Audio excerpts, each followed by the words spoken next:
Mesdames et messieurs, vous voyez cette partie de l'Ukraine, toute cette partie en rougeâtre là. Et vous voyez les petits points là, c'est l'avancée spectaculaire des forces de défense et de sécurité russes sur toute cette zone-là. C'est qu'a confirmé le commandant en chef des forces armées ukrainiennes, M. Oleksandr Syrski.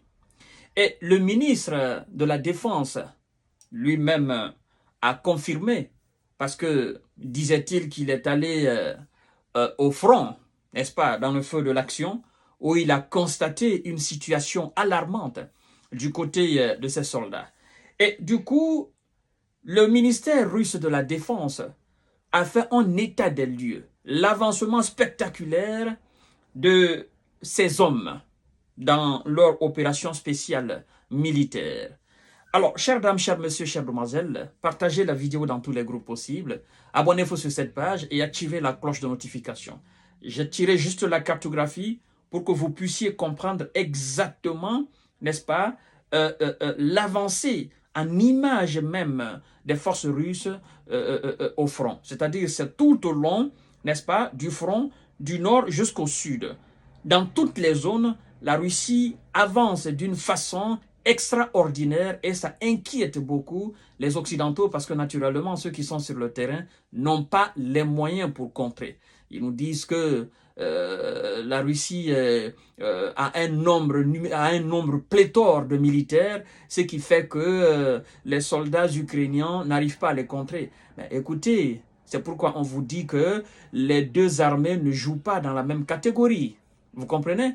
Alors, mesdames et messieurs, voici alors les forces russes, n'est-ce pas, qui améliorent leur position sur plusieurs axes. Et ils ont d'ailleurs détruit plus de 270 drones et un poste de commandement, naturellement, des alliés. Alors, on nous dit que la 13e brigade de la garde nationale, n'est-ce pas, des alliés en Ukraine a vu son poste de commandement et observation détruit, rapporte le ministère russe de la Défense dans son bilan quotidien. Et ce n'est pas le seul point. Il y a d'autres points que nous allons toucher tout à l'heure dans cette émission, mais avant tout, partagez la vidéo dans tous les groupes possibles. Et voilà, likez la vidéo, c'est une manière pour vous de sécuriser votre propre vidéo, votre propre plateforme d'information. Alors, chères dames, chers messieurs, chères demoiselles, voici les autres points, naturellement, du ministère de la dégagés par le ministère de la Défense, s'appuyant, n'est-ce pas, sur les réalités du terrain.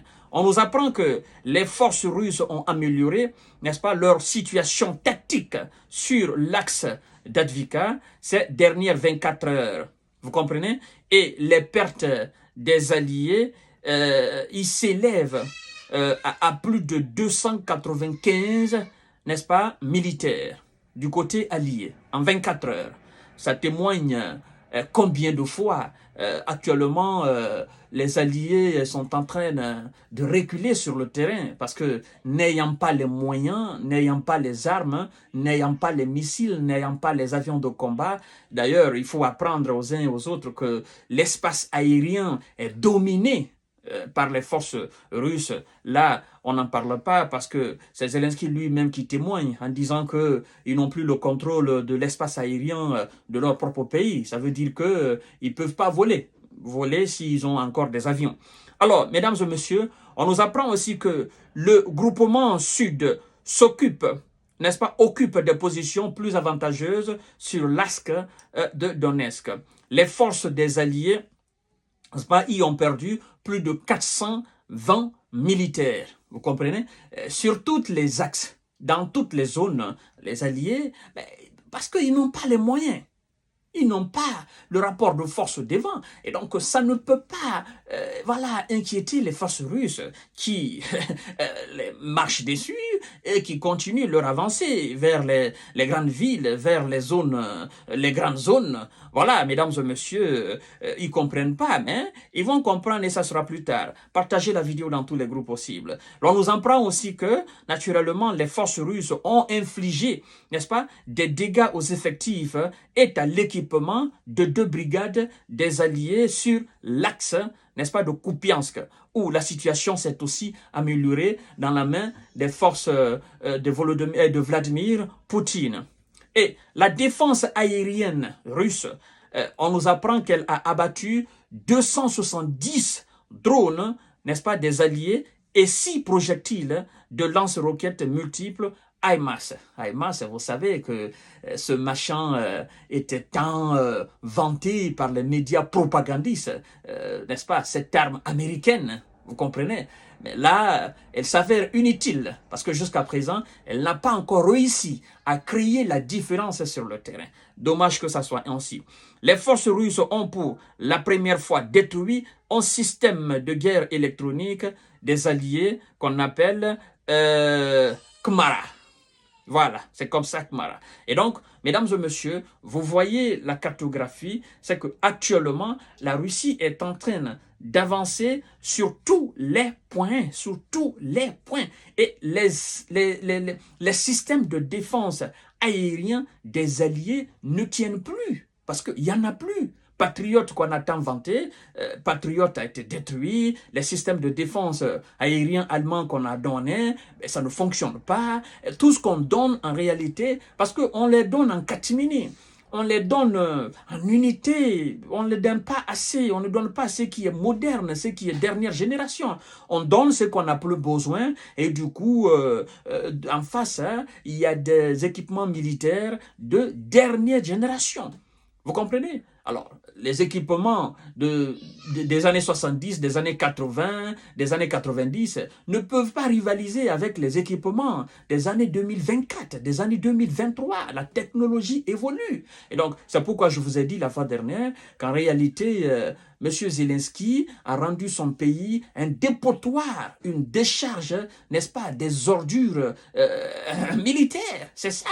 Aujourd'hui, toutes les expérimentations des armes occidentales, voilà, se passent sur le terrain en Ukraine. Et on constate que, même si la Russie aussi fait des expérimentations, expérimentation, études comparatives, hein, les armes russes expérimentées sur le terrain dominent les armes occidentales aussi qui sont expérimentées sur le terrain en Ukraine. Et ce qui fait d'ailleurs que la plupart des pays du monde entier, n'est-ce pas, courent actuellement derrière les équipements militaires russes parce que les gens ont compris que très sophistiqués, adaptés à tout terrain.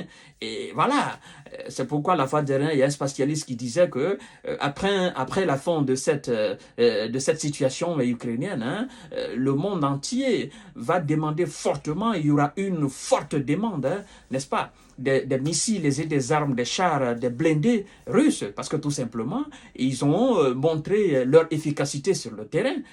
Tout ce que les Allemands ont envoyé, les Britanniques, les Américains et même nos amis français ont envoyé, parce que ce sont les gros morceaux quand même du bloc occidental. Tout ce qu'ils ont envoyé, n'est-ce pas, se sont avérés inutiles. Vous voyez, ce n'est pas moi qui le dis, ce sont les experts militaires américains et européens qui disent clairement que les équipements militaires occidentaux se sont avérés sur le terrain inutiles, n'ont pas changé la donne. Vous comprenez?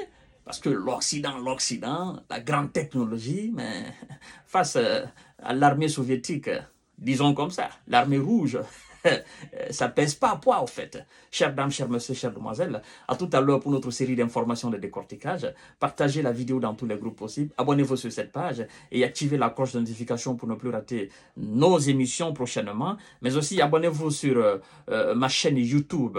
Voilà, ça se passe là-bas, ça se passe ici aussi. Merci beaucoup. Très belle journée de mardi à vous. À tout à l'heure.